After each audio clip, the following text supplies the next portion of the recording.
Yes, we could use both post and get method in one view function in Django according to our requirement.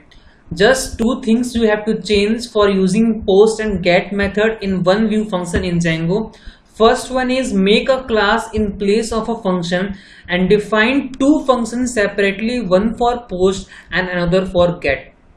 So here we have a class, we have named a class naming validation, and we have defined here a class taking parameter view. So we have to import this view parameter from Django.views. Here I have imported view parameter from Django.views import view. Okay, after importing view, you just have to define two functions separately, one for get method and another for post method.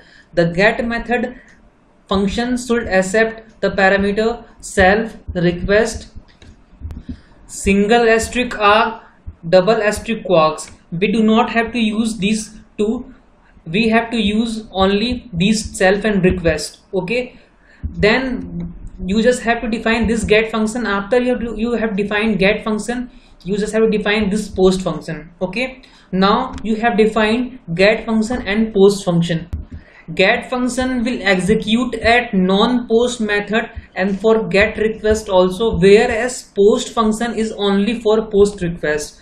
You have defined here two function, get function and post function. It is saying that this post function is only for the post request, means when user will fill the form, then the data will come as a method of post. So that will automatically come to this post method, and non-post request, like everything without the post that you have to display after calling the function, will become in the get function. Like here I want to display this form that I have written in this get function. Okay, I think this is clear that post function is only for post request and get function will execute at non-post method and for get request also.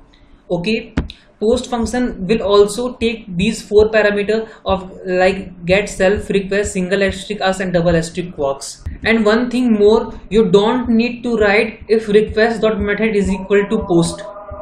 Like here in normal function without the class, I have defined if request dot method is equal to post, then I have used that post request.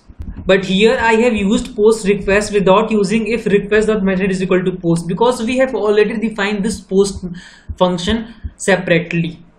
Okay, now after this we have to change the URL, means we have to change the way of writing our URL. So let's go to our urls.py urls.py, and here you could see I have to first import my function or import the class. So I have imported here class, so that is class.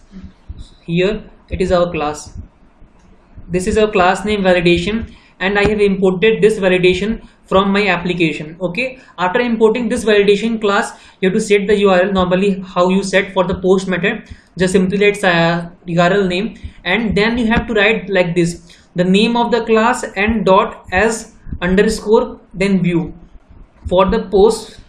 Then for the get you have to write like this, sign up, and this is the argument. In argument you have to write pk. Okay, then validation dot as view, validation name of class, and this is the part for the get request. Okay, now we have defined separate path for post request and separate path for get request in a class in a Django using two different functions in a class in a Django. Okay, and we have used both post and get method in a function or in a class in a Django.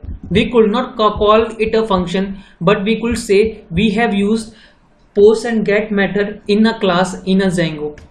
Hope so you like it, hope so you will implement it. Thank you.